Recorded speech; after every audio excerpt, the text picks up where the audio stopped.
News at 11 starts right now. Good evening, everyone. Thanks for joining us. I'm Terry McSweeney.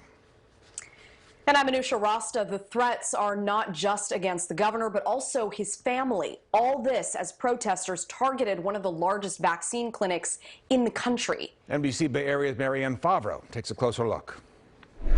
Today at Dodger Stadium, anti-vaccine protesters managed to shut down operations for about an hour. They blocked the entrance, walked up to cars, and tried to hand out flyers.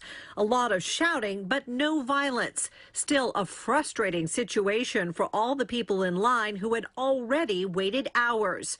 In response, Governor Newsom tweeted out, "California is working around the clock to provide life-saving vaccines to those on the front lines of this pandemic. We will not be deterred or threatened." Dodger Stadium is back up and running.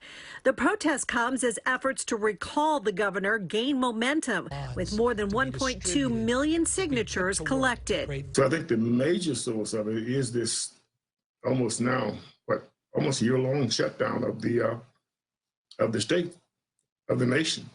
And I think a lot of people see that as an infringement on their liberties and their freedoms, and I think this is also partisan. That is, these kinds of concerns are much more likely to be heard from conservatives and Republicans. And now we've learned law enforcement is investigating escalating threats of death and violence against the governor and his family and the businesses he founded.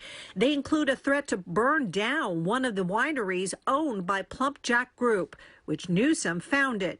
In a statement, a spokesman for Newsom's Office of Emergency Services said any threats against elected officials, including public or private property, are taken seriously and closely monitored by the appropriate local, state, or federal enforcement. In San Jose, Marianne Favro, NBC Bay Area News.